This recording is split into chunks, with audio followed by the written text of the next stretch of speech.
Pertama kami ingin tegaskan bahwa Bapak Presiden memiliki komitmen yang kuat untuk langsung menghandle mengelola Papua. Mengelola Papua tentu di dalam agenda yang menyeluruh, yang terintegrasi, baik agenda Papua dalam konteks global, di dalam konteks nasional, integrasi antara kebijakan lintas kementerian, private sector, maupun juga konsolidasi ke tingkat provinsi maupun kabupaten. Sehingga perhatian dari Bapak Presiden ingin bahwa Komite Eksekutif Percepatan Pembangunan Otonomi Khusus ini mengelola hal-hal yang tentu menjadi agenda-agenda strategis di Papua. Apakah agenda yang sudah selama ini menjadi payung kita adalah otonomi khusus, kemudian bagaimana otonomi khusus ini berjalan dengan baik. Ya. Jangka pendeknya langkah kerja apa yang dilakukan oleh Komite Eksekutif?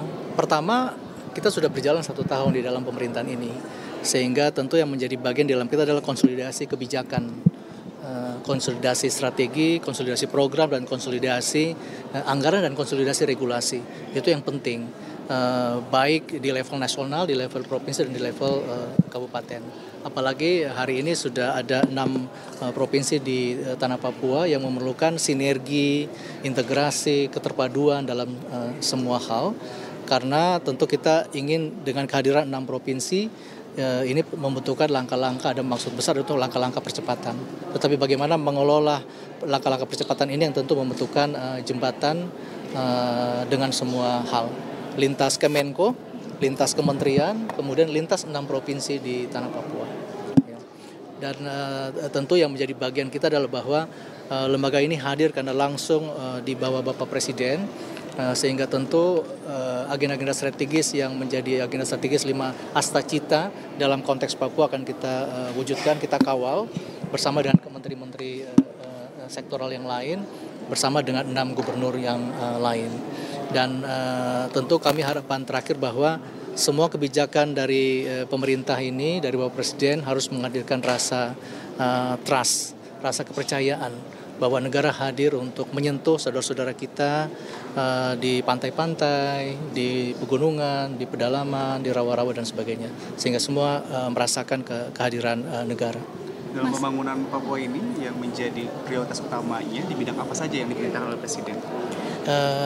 Tentu untuk 5 tahun ini kita sudah memiliki agenda besar, yaitu di Astacita ada 8 agenda besar yang kemudian coba akan kita kawal dalam konteks politik, dalam pemerintahan, kemudian di dalam konteks infrastruktur, kemudian dalam konteks ekonomi dan pertumbuhan kewilayahan, dan juga aspek-aspek yang lebih bersifat soft, ya seperti sport, olahraga, gender, kemudian juga di bidang ekonomi kreatif. Sehingga kami sangat senang karena anggota kami sangat beragam.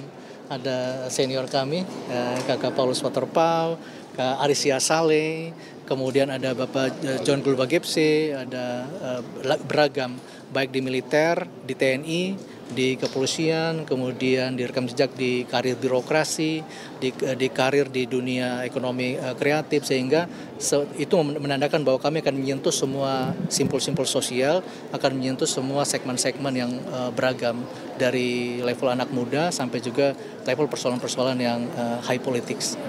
Tapi intinya bahwa Bapak Presiden memiliki komitmen untuk Papua yang dalam bahasa kami Astacita kontekstual Papua yang kami akan kawal, tentang harmonisasi, tentang sinergi, pengawasan, dan evaluasi.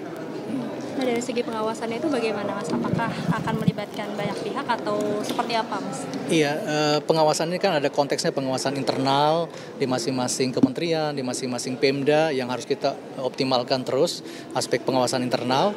Tapi kemudian kedua juga tentu adalah pengawasan sosial. Pengawasan sosial ditandai tentu dengan bagaimana peran serta masyarakat, aspirasi. Tadi ada catatan juga ya, kita akan brainstorming dengan berbagai simpul-simpul sosial sehingga mendapatkan persoalan-persoalan real dari bawah, dan itu kita akan anggap sebagai sebuah pengawasan sosial.